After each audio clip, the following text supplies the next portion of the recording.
Speeds approach 100 miles an hour. Their turns are tight, very precise, and on ice. There's no doubt that bobsledding takes a lot of talent, precision, and courage. You know, in 2006, Steven Holcomb was on track to be the best American bobsledder in history.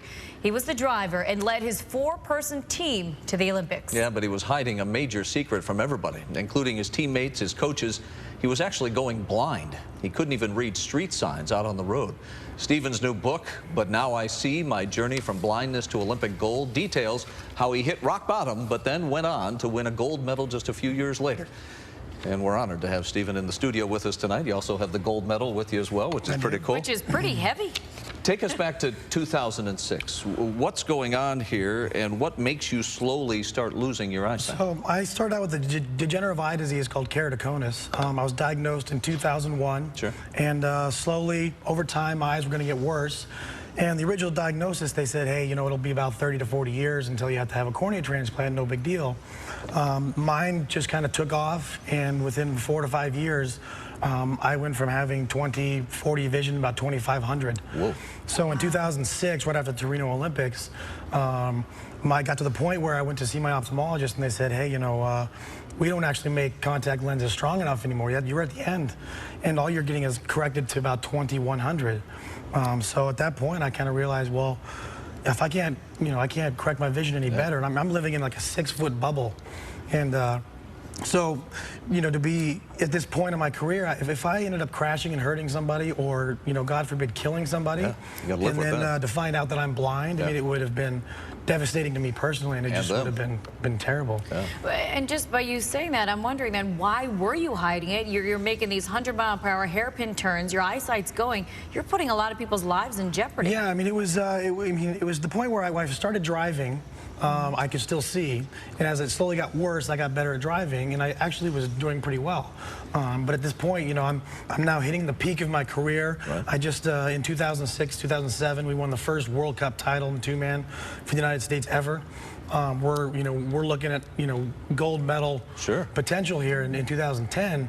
You know, and I don't want my teammates to realize that I'm broken and not believe in me, because I believed in myself, and then all of a sudden it hit the point where. So why do you eventually come clean? What is it that prompts you? Well, it finally came clean. You know, I was kind of spiraling into a deep depression, and things were getting really tough. And you know, like I said, I was living in this 6-foot bubble. I had no social life. I had no private life, and I kind of played it off as this. It's just me being the elite athlete and staying focused and not, you know, doing anything. And then finally it hit me, and I was like, look, I can't compete anymore. If I hurt somebody, I'm gonna be really. Well, you even you turned to suicide one night. I did, right in 2007. Excuse me. 2007, I ended up hitting a point where I just, you know, I realized my career was over. My Olympic dream was over. I've been dreaming since I was 2. And I just, you know, took a handful of sleeping pills and washed it down with a whole bunch of whiskey. And still emotional for you now? Yeah, a little bit. It's very hard. It's amazing you woke up. I mean, I was reading that in your book. And yeah, I mean, it was my first miracle. And I realized at that moment that I have a bigger purpose. Sure. I have a bigger reason that I'm here, and I have to continue what I'm doing and focus and then move on. And I think that's when, soon after, that's when my second miracle came. I found Dr. Brian Boxer Wachler here in Beverly Hills, and he said, we've got this experimental procedure. It's probably, it'll save your vision. I said, all right, well, you know, I really have nothing to lose. If it doesn't work, I'm out still. But if it does, I'm back in the game, and here we go. There we go. And sure enough, in December of 2007, I had the first part of the procedure, which has now been renamed the Holcomb C3R, which is pretty cool. That is very cool.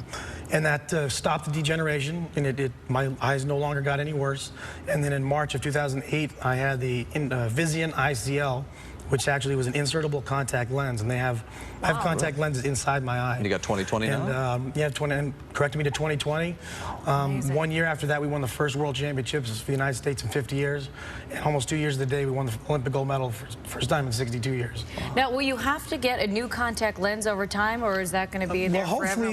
Hopefully my eyes don't degenerate anymore, but I think just because it's not because of the keratoconus anymore, it's just you know, old age, and that it was cool as I can actually take them out and put a new one in.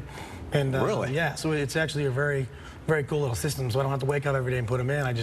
They're there. What do you do now? What's next? Well, we have the Olympics coming up in February. I mean, they're right around the corner. I know, me neither. It's coming fast, and we're training hard. I'm going to be moving down to Chula Vista for the summer, training down there at the Olympic Training Center, and we're motivated. We've won a medal in every World Championships and Olympics since 2009, and I think my team's motivated. We've got new sleds from BMW. Nice. Just came out, which is an amazing sled. And is this based on the one that you helped develop? Because I was reading that we had the slowest bobsled in all of the world, and you helped develop this new one. That's the athletes have worked very close with BMW and Design Works here in California to create this sled. We'll hold up your book so everybody can see it, right over here into this camera, I think.